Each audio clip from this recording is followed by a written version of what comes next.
I'm Megan, 28 female. I live in a town small enough that everyone knows your business, in a modest 2-bedroom apartment that I bought with my own money. I run a boutique digital marketing agency from my home office, a career choice my family has always described with a thinly veiled pity as playing on the computer. They never understood it, and frankly, they never tried, which is why I found myself at my sister's engagement dinner, about to watch the carefully constructed facade of my family's perfection come crashing down around them. And I was the one holding the detonator. Before this story unfolds, I'd love to connect with you. Please let me know in the comments where you're watching from and what time it is in your corner of the world. It's amazing to see how far these stories can travel. The restaurant was the kind of place my parents, Jack and Thea, adored, overpriced, dimly lit, and oozing a sense of self-importance. It was called the Gilded Steer, a name that felt almost painfully appropriate for the evening. We were here to celebrate my younger sister Isabella's engagement to Ryan, a man who looked like he was assembled in a lab that specializes in creating blandly handsome financial analysts. The long mahogany table was filled with our closest family: my parents, my aunt and uncle, and my cousin Paige, who was seated next to me, thank God. She was my only real ally in this family, the only one who saw me as more than the other daughter. From the moment I walked in, the air was thick with a familiar tension. My mother, Thea, greeted me with a kiss on the cheek that didn't quite land, her eyes scanning my simple but elegant navy dress with a flicker of disapproval. It wasn't a designer gown like Isabella's, and in my family that was a cardinal sin. "Megan, dear," she said, her voice a little too bright. "So glad you could make it. We were worried your work might keep you." It was a classic Theaism.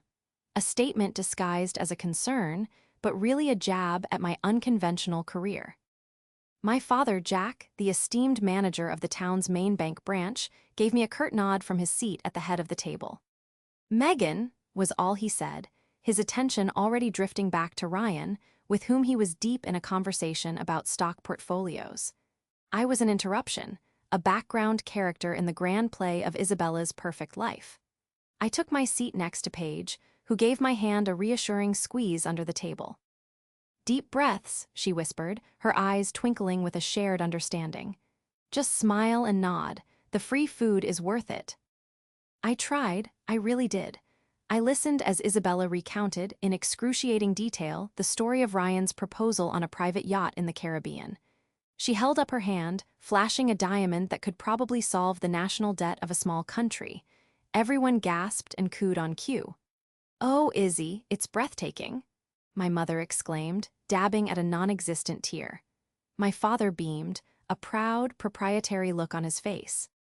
This was his legacy, a daughter marrying into wealth, solidifying their status in our little town. Isabella was a corporate lawyer at a prestigious firm, the star of the family. Her path was linear, understandable, and most importantly, bragworthy at the local country club. My career, on the other hand, was a source of confusion and mild embarrassment for them. I built my agency from the ground up, starting with a single freelance client and growing it into a successful business with a roster of high-profile accounts. I managed social media campaigns, orchestrated brand launches, and built online communities for companies across the country. I made more money than my father, a fact I kept to myself because I knew it would only cause resentment. To them, I didn't have a real job. I didn't have a corner office or a fancy title they could easily explain to their friends. I was the creative one, the artsy daughter, which in their language was code for the disappointment. The dinner conversation swirled around topics I was excluded from: law firm politics, the housing market, a nod to my mother's part-time real estate gig, and the upcoming wedding plans. No one asked about my work. No one asked about my life. I was invisible, a silent observer at my own family's celebration. At one point, my uncle asked me what I'd been up to. Before I could even answer, my father cut in. "Megan's still doing her little computer thing," he said with a dismissive wave of his hand. "Tinkering with websites, I think." The table chuckled politely. I felt the familiar burn of humiliation creep up my neck, but I just smiled. a tight, practiced expression I had perfected over years of similar dinners. Paige shot me a sympathetic look. The main courses arrived, and for a while, the act of eating provided a welcome distraction. I focused on my filet mignon, cutting it into unnecessarily small pieces. The small talk continued, a meaningless buzz of congratulations and future plans. Ryan was talking about the down payment on their new house in the most exclusive neighborhood in town, a house my mother had conveniently found for them. Of course, with Dad's help at the bank, the mortgage was a breeze, Isabella added, patting my father's hand. Jack puffed out his chest. Anything for my girl, he said, his voice thick with pride. It was a perfect, self-congratulatory loop. My mother finds the house, my father approves the loan, my sister lives the perfect life. Everyone played their part. I felt a growing knot in my stomach that had nothing to do with the rich food. It was the crushing weight of being an outsider in the one place you're supposed to belong. For years, I had accepted this role. I told myself it didn't matter what they thought, that my success was my own and I didn't need their validation. But in moments like this, surrounded by their smug satisfaction, the sting was sharp and undeniable. It hurt. It hurt that they had never once shown an ounce of curiosity or pride in what I had built. My achievements were invisible to them because they couldn't be measured by their outdated, narrow definition of success. As dessert was served, a decadent chocolate lava cake, I could feel the evening building to its crescendo. My father cleared his throat, tapping his wine glass with a spoon. The low hum of conversation died down as everyone turned their attention to him. He stood up, a little unsteadily, having had a few glasses of expensive red wine. His face was flushed with satisfaction.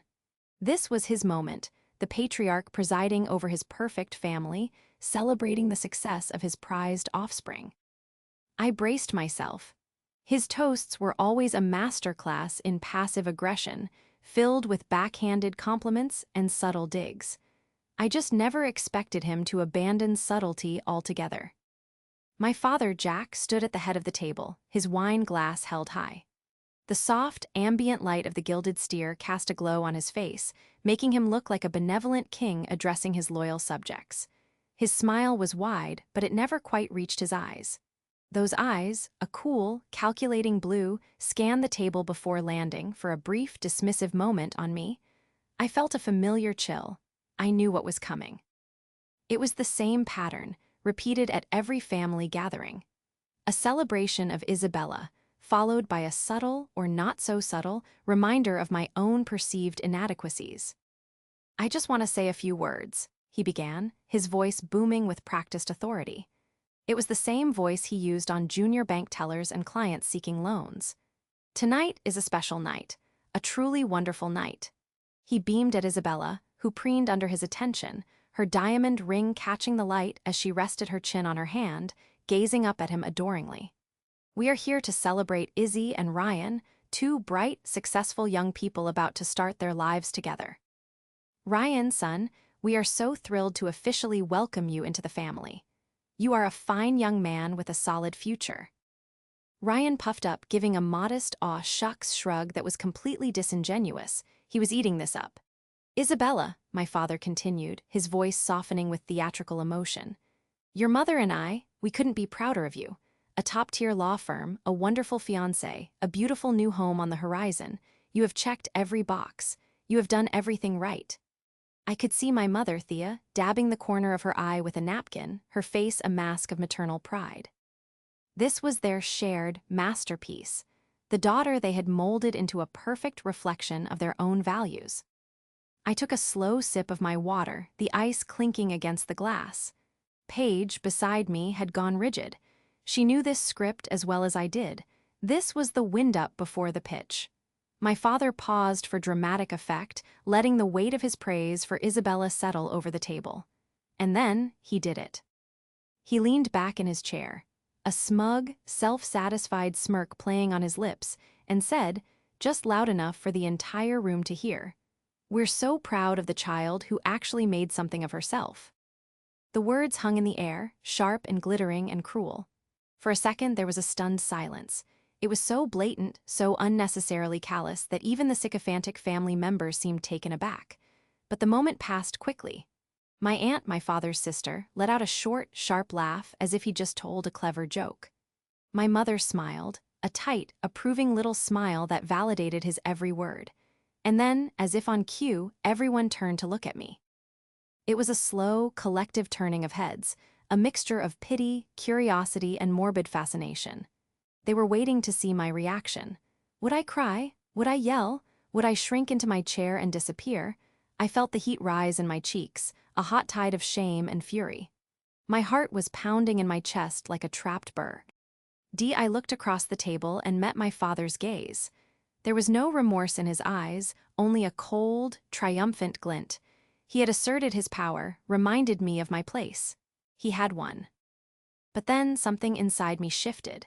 It wasn't a snap, but a slow, cold hardening. For years, I had absorbed these blows. I had internalized their judgment, questioned my own worth, and desperately sought an approval that they were never, ever going to give me. I had played the part of the dutiful, disappointing daughter, hoping that one day they would finally see me.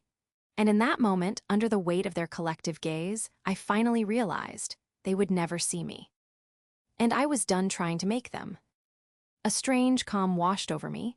The pounding in my chest subsided, replaced by an icy clarity. I looked at my sister, Isabella. She was trying to hide a smirk behind her wine glass, her eyes dancing with amusement. She loved this. She thrived on being the favorite, on the constant validation that came at my expense. I looked at my mother, whose smile was now fixed, a silent endorsement of her husband's cruelty. And I looked back at my father, the man who was supposed to protect me, who instead used his words as weapons to keep me small. Slowly, deliberately, I picked up my own wine glass. I raised it in the air, my hand perfectly steady. Every eye was still on me. The silence in the restaurant seemed to deepen. I met my father's gaze again, and this time I didn't look away. I held it, letting him see the fire that had just been lit behind my eyes. I gave him a small, tight smile. "Funny you say that," I said, my voice clear and even, cutting through the thick, uncomfortable silence. The table leaned in. They were expecting tears or a retreat, not this quiet confidence. I let the pause hang in the air for a beat longer, savoring the flicker of uncertainty that crossed my father's face. He had expected me to crumble. He had no idea I had been building an arsenal. I took a small breath and delivered the final part of my sentence. "Because tomorrow morning, the entire town will know exactly what a man of your stature has been up to." "A toast," I said, my voice ringing with a finality that sent a visible shockwave around the table, "to transparency." And with that, I took a long, slow sip of my wine, never breaking eye contact with my father, whose face had drained of all color. The aftermath of my toast was a symphony of stunned silence and frantic, whispered questions. My father, Jack, simply stared at me, his mouth slightly agape. The jovial patriarch from moments before had vanished, replaced by a man whose face was a mixture of fury and, more satisfyingly, fear. My mother, Thea, was the first to recover, letting out a nervous, tittering laugh. "Oh, Megan," she said, her voice strained. "You always did have such a strange sense of humor. What a peculiar thing to say." She was trying to smooth it over, to reframe my declaration as a poorly executed joke. But no one was buying it. The atmosphere at the table had curdled. Isabella shot me a look of pure venom. "What is that supposed to mean, Megan?" she demanded, her voice sharp. "Are you trying to ruin my engagement dinner with some pathetic cry for attention?" Ryan, her fiancé, looked deeply uncomfortable, shifting in his seat and avoiding my gaze. He was a man who clearly hated any deviation from the script of a perfect life. I ignored them all. My focus was on my father. I just held his gaze, letting the weight of my words sink in. He knew. He didn't know what I knew, but he knew my threat wasn't empty. I had spent my life observing him, learning the intricate dance of his moods, his secrets, and his vulnerabilities. He was a man who prized his reputation above all else.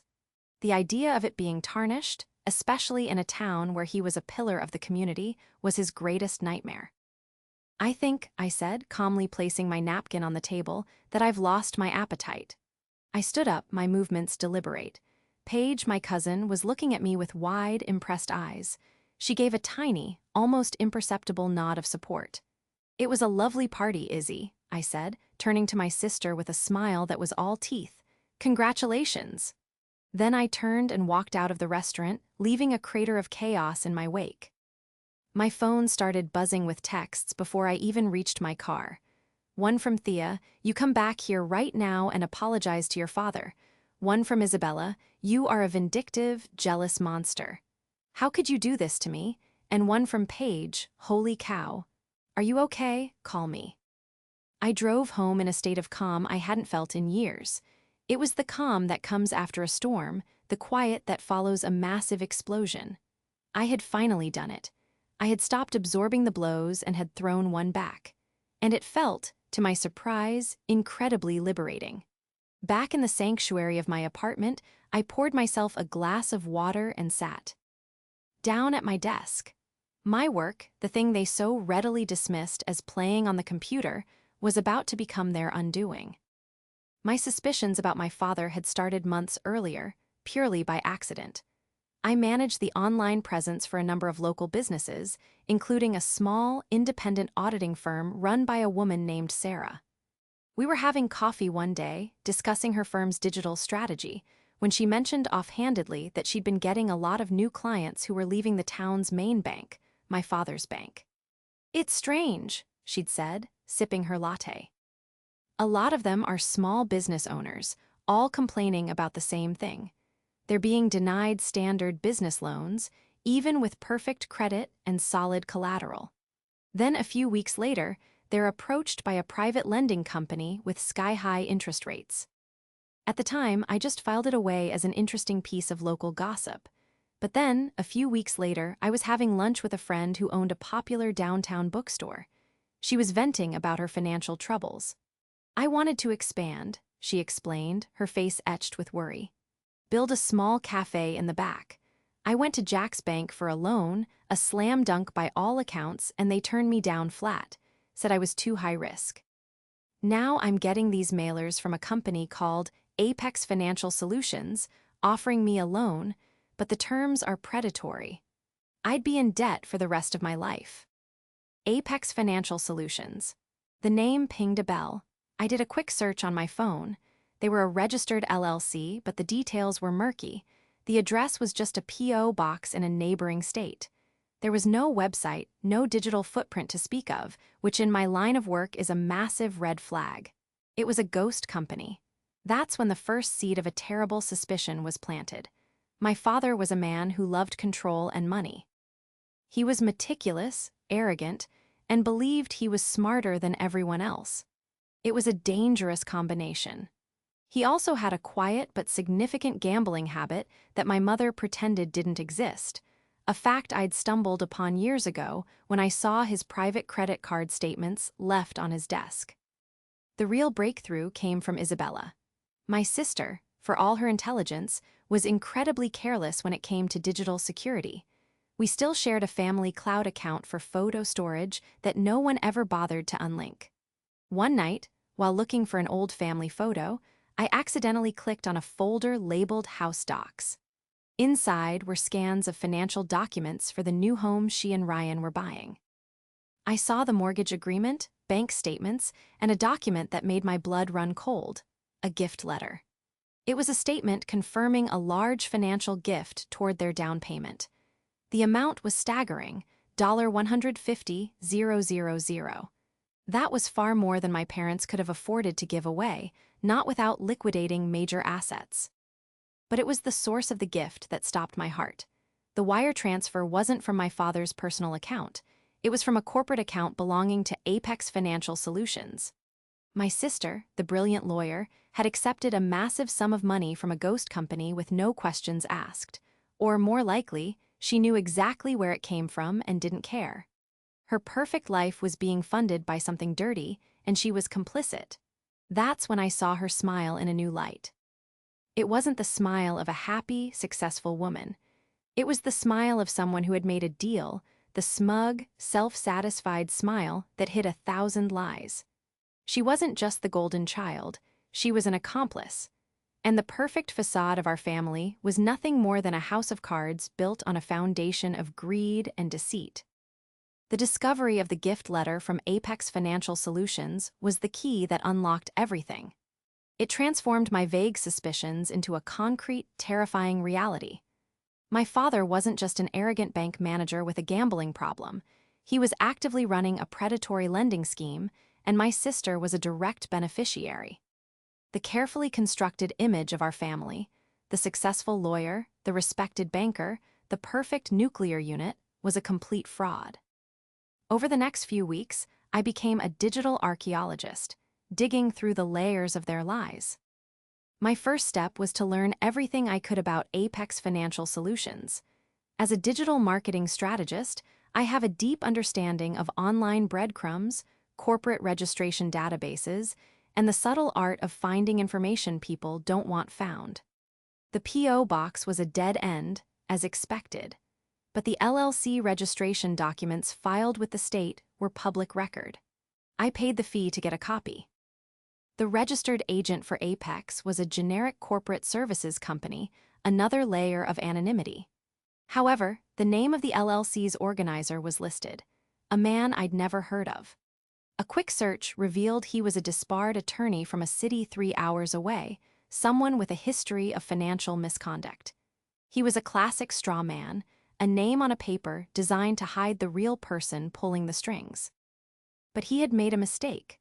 When filing the annual registration update online, he had used an IP address that I was able to trace. It took some sophisticated work, cross-referencing server logs with publicly available data, but I eventually traced it back to a specific location, a small, rented office space above a laundromat in the next town over. This was my father's real office, not the polished one at the bank. This was where he ran his shadow business. Next, I turned my attention back to the family cloud account.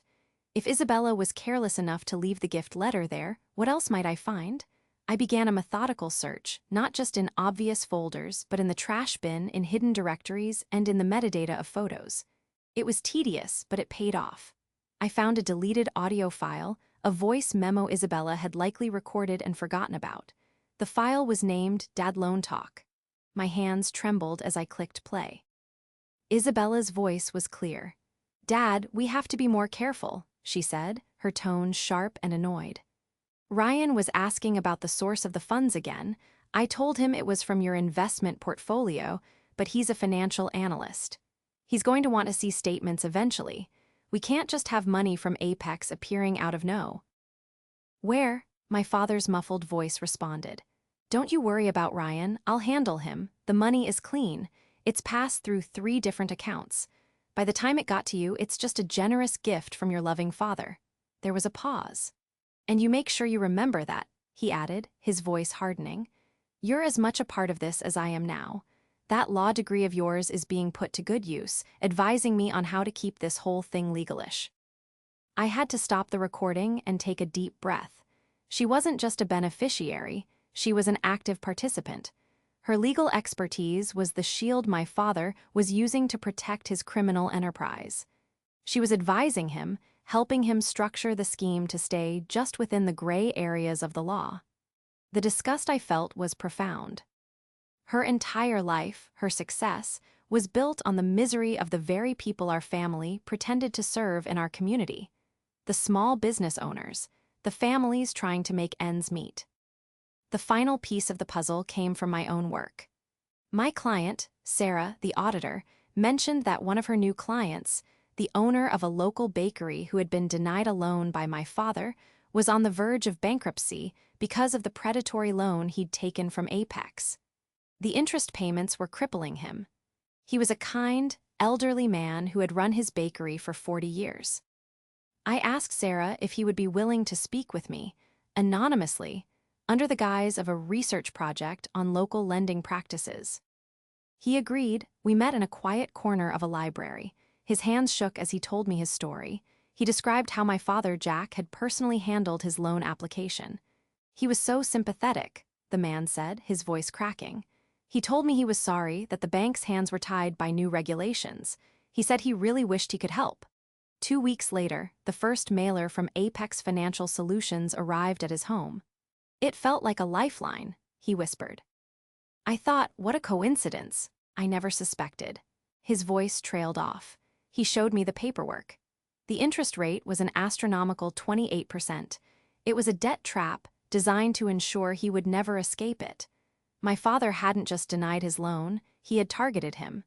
He was using his position at the bank to identify vulnerable applicants and then funneling them directly into his own predatory scheme. I collected 3 more stories just like that one, all from clients of my auditor friend. A young couple trying to start a landscaping business. A single mother hoping to open a daycare. All of them denied by my father, and all of them ensnared by Apex. I documented everything: the loan denial letters from the bank, the subsequent loan agreements with Apex, and their personal testimonies. The pattern was undeniable and utterly damning. With the voice memo, the financial documents from the cloud, the corporate filings, and the victim testimonies, I had a complete picture. The perfect facade of the successful family was a lie, and I had the proof. My father was a predator, my sister was his willing accomplice, and my mother was, at best, willfully ignorant. The smug smiles, the condescending remarks about my little computer thing, the years of being made to feel less than, it all coalesced into a cold, hard resolve. They had underestimated me. They thought my world was trivial and unimportant. They had no idea that the very skills they mocked were about to bring their entire world crashing down. With all the evidence compiled, the question was no longer what to do, but how. I could have gone to the police or a financial regulatory body. That would have been the clean, official route. It would have led to investigations, charges, and eventually justice. But that wasn't enough. My family hadn't just broken laws, they had committed a deep, personal betrayal. They had spent years humiliating me, dismissing me, and reveling in my perceived failure while they built their empire on the misfortune of others. Their punishment needed to be as public and as personal as the pain they had inflicted. They cared about one thing above all else: their reputation. And that's what I was going to destroy. My plan had to be meticulous, a perfectly executed campaign, just like the ones I designed for my clients. The goal was total saturation. I wanted every single person in our town to wake up to the truth at the exact same time. There would be no room for spin, no opportunity for my father to use his influence to kill the story. It had to be a digital blitzkrieg. First, I created a secure, anonymous website. I called it Oakhaven Bank and Trust Records. It sounded official, authoritative. On the homepage, I laid out the entire story in clear, concise language, stripped of emotion. It was a journalistic account detailing my father's scheme. How he used his position as bank manager at a trusted local institution to identify and reject loan-worthy small business owners only to prey on their desperation through his shadow company, Apex Financial Solutions. I explained the predatory interest rates and the devastating financial impact on the victims. I created separate sections for the evidence. Under a tab labeled Corporate Structure, I uploaded the LLC registration for Apex, highlighting the name of the disbarred attorney and explaining the concept of a straw man. I included a map showing the location of the secret office above the laundromat. Under the money trail, I posted a redacted version of Isabella's gift letter, showing the name Apex Financial Solutions and the $150,000 amount, with a simple caption: "Funding the perfect life with predatory loan profits." This was a direct strike at my sister, linking her fairytale engagement directly to the scheme. The most powerful section was titled "The Victims' Voices." Here, I embedded the anonymous, transcribed testimonies from the bakery owner and the other business people I had spoken to. Their stories were heartbreaking and infuriating, painting a vivid picture of my father's calculated cruelty. Finally, I uploaded the audio file of the conversation between my father and Isabella. I used a simple audio player with the transcript displayed below it. Her words, "You're as much a part of this as I am now," and his chilling advice, advising me on how to keep this whole thing legalish, were the final, irrefutable proof of their conspiracy. With the website built, the next step was dissemination. I couldn't just release it and hope people would find it. I needed to push it to them directly. I spent days compiling a master email list. It included every journalist at the local newspaper and regional TV stations, every member of the town council, the mayor, the president of the Chamber of Commerce, and the board of directors for my father's bank. I also used my marketing skills to gather the public email addresses of prominent community members, doctors, lawyers, business owners, the very people whose respect my father craved. But the masterstroke was the social media component. Our town had a very active community Facebook group, a place where people discussed everything from lost dogs to local politics. It was the digital town square, and my mother and Isabella were both very active in it, posting photos and updates about their perfect lives. I created a dozen anonymous Facebook profiles over a period of weeks, letting them age so they wouldn't be immediately flagged as bots. On the night of the engagement dinner, after I got home, I put the final phase into motion. I scheduled everything to go live at exactly 7:00 a.m. the next morning. At 7:00 a.m., an email with the subject line, "An urgent report on financial misconduct at Oak Haven Bank," would be sent to my entire master list, with a link to the website. At 7:01 a.m., my network of anonymous Facebook profiles would simultaneously post the link to the website in the community group, each with a slightly different caption to avoid spam filters. Has anyone seen this? Shocking information about the manager of our local bank. Small business owners in Oak Haven need to read this. The truth about Apex Financial Solutions. The posts were designed to spark immediate, widespread conversation. The sheer volume of them would make it impossible for the group's moderators to delete them all before the story caught fire. I also prepared a short, compelling video summarizing the key evidence, which would be posted at the same time. It was a cascade, a series of digital dominoes set up to fall one after the other, creating an unstoppable wave of information. As I sat there in the quiet of my apartment, scheduling the posts and emails, I felt no glee, no triumphant joy. I just felt a cold, hard sense of necessity. This wasn't just revenge, it was a reckoning. They had created a monster out of their own cruelty and neglect. They had dismissed my skills, my world, my life. And now, I was using that very world to hold them accountable in a way they could never have imagined. The last domino was set. All I had to do was wait for morning. I didn't sleep that night. I sat on my couch, the glow of my laptop screen illuminating the dark living room, and watched the clock. At 6:59 a.m., I held my breath. At exactly 7:00 a.m., my email automation script triggered. Hundreds of emails were dispatched into the digital ether of our town. A minute later, my social media scheduler fired. A dozen posts bloomed across the Oak Haven community Facebook group like poisonous flowers. The first domino had fallen. The reaction was instantaneous. Within minutes, the first comment appeared on one of the Facebook posts. "Is this for real?" Then another. "My husband and I got turned down for a loan by Jack last year. I'm reading this now, I feel sick." The trickle became a flood. The posts were being shared, commented on, and reacted to at a dizzying pace. The link to my website was spreading like wildfire. I watched the analytics in real time. Hundreds, then thousands of people were on the site, clicking through the evidence, listening to the audio clip. My phone started ringing. It was Paige. "Megan, oh my God," she breathed, her voice a mix of shock and awe. "My phone is blowing up. Everyone is talking about it. The community group is in absolute chaos. Did you? It was you, wasn't it?" "I did what had to be done," I said, my voice steady. "They're going to lose everything," she said softly. "They lost it a long time ago," I replied. "They just didn't know it yet." By 8:00 a.m., the local newspaper's top reporter had posted in the group. "We have received this information and are actively investigating.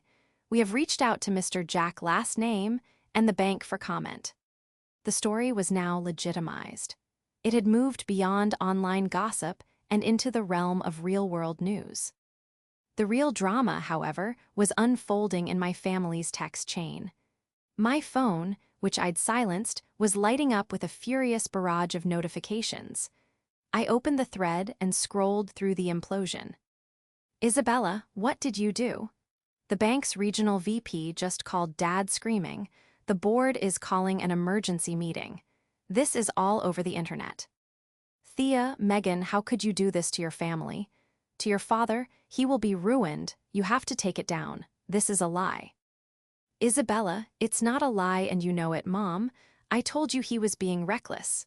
And you, Megan, you are dead to me. You've destroyed my life. Ryan's parents have been calling him all morning. They're horrified. Jack, my father, a single chilling message. You will regret this. There was no remorse, no apology, just rage and indignation that their perfect world had been shattered, and fury that I was the one who held the hammer. My mother's desperate attempt to brand it a lie was the most pathetic part. She had spent a lifetime perfecting the art of willful ignorance, and now, faced with irrefutable proof, she was still trying to close her eyes. Around 9:30 a.m., I received a call from an unknown number. I let it go to voicemail. A message popped up a moment later. It was Sarah, my auditor client. Megan, I don't know how this story got out, but thank you, her message said, her voice thick with emotion. The bakery owner just called me, sobbing. Someone set up a crowdfunding page for him and the other victims listed on that website. It's already raised over $20,000. People are boycotting the bank. They're standing outside with signs. You didn't just expose him, you gave these people a voice. That hit me harder than any of my family's angry texts. This was bigger than my personal revenge. It was about the real people my father and sister had hurt, the families whose dreams they had nearly extinguished for their own greed. The community wasn't just consuming the drama, they were rallying around the victims. By noon, the story was on the regional news station's website. The headline read, "Local bank manager accused of predatory lending scheme in explosive online exposé." They quoted the victim testimonies from my site and mentioned the damning audio recording. The bank had issued a formal statement announcing that my father had been suspended pending a full internal investigation. His photo was everywhere, not the smiling, benevolent community leader from the bank's brochures, but a grainy, stern-faced picture from his staff profile. The fallout for Isabella was just as swift. A partner at her law firm, a prominent figure in town, had apparently seen the website. The firm's name was built on a reputation of ethical practice. Having a junior lawyer implicated in advising a criminal financial scheme with audio proof was an existential threat to their image. A friend of a friend who worked there messaged me. Isabella had been called into a meeting with the senior partners that morning. She had walked out an hour later, carrying a box of her personal belongings. She was fired. Her perfect career, the one my parents had lauded over me for my entire life, had evaporated in a single morning. The ultimate confirmation of my victory came late in the afternoon. A special digital edition of the Oak Haven Gazette, our town's weekly paper, was published. My website was the front page story. They had printed everything. They had even managed to get a photographer down to the sad little office above the laundromat. The picture showed a cheap desk, a computer, and a filing cabinet, the pathetic, sordid headquarters of Apex Financial Solutions. My father wasn't a criminal mastermind. He was just a greedy, small-minded man who thought he could get away with it. The town's morning paper had laid him bare for all to see. The king had no clothes. The weeks following what the town started calling the Apex takedown were a strange mixture of turmoil and peace. The public fallout was immense.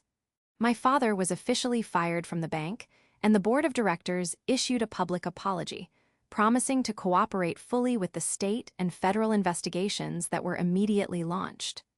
The story of his predatory lending scheme became a cautionary tale, a stain on the town's history. He and my mother became hermits, their social standing obliterated overnight. The friends who had once clamored for their dinner party invitations now crossed the street to avoid them. Thea's part-time real estate career ended abruptly. No one wanted to buy a house from the wife of a man who had defrauded their neighbors. Isabella's fate was equally grim. Fired from her law firm, she also came under investigation by the State Bar Association for her role in advising my father. The audio recording was damning, and her legal career was effectively over before it had truly begun. Ryan, her fiancé, promptly and publicly called off the engagement. His family, deeply embarrassed by the scandal, wanted nothing to do with her or the dirty money that had paid for her diamond ring. Isabella, the golden child, the girl who had everything, was left with nothing. She moved back in with my parents, the three of them trapped together in the house their lies had built, a prison of their own making. They tried to contact me, of course. First came the furious calls and texts, which I blocked. Then came the emails, oscillating wildly between threats of legal action and pathetic, manipulative pleas for me to stop this and think of the family. But they were the ones who had never thought of me as family, not really. I was just a supporting character, a convenient foil for their star. I never responded to any of it. There was nothing left to say. My own life, in contrast, became surprisingly quiet. While my identity as the whistleblower was the subject of intense town speculation, I had covered my digital tracks perfectly. No one knew for sure that I was the one behind the website. To the world, I was just Megan, the quiet marketing strategist who played on the computer. The irony was delicious. My career, the very thing they had belittled for so long, flourished.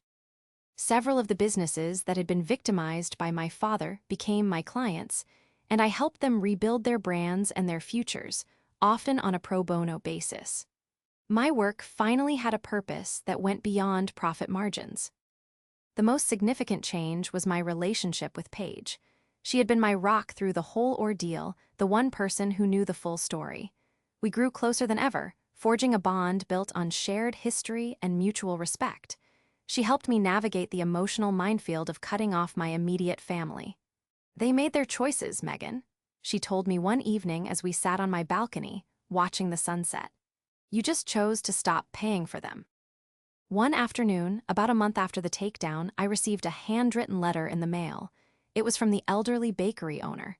He wrote to tell me that with the money from the community fundraiser, he had been able to pay off his debts and hire a new pastry chef. His business was thriving. "You didn't just save my bakery," he wrote, his elegant script shaky but clear. "You restored my faith in people. Whoever you are, thank you." I folded the letter and put it in my desk drawer. It was worth more to me than any apology from my family ever could be. I never saw my father, mother, or sister again. I heard through Paige that they eventually sold their house, at a significant loss, and moved to a different state, hoping to escape the shame that now clung to their name. They were starting over, stripped of the status and reputation they had valued over their own integrity. I, on the other hand, was finally free. Free from their judgment, free from the weight of their expectations, and free from the suffocating role of the disappointing daughter. I had learned that family isn't just about blood, it's about who sees you, who respects you, and who stands by you. My real family was Paige, my supportive friends, and the community I had inadvertently helped to heal. My revenge was not just in their destruction, but in my own liberation. I had made something of myself, just not in the way my father had ever intended. And as I looked out at the town I called home, I felt a sense of peace. The slate was clean, and for the first time in my life, I was the one holding the pen, ready to write my own story.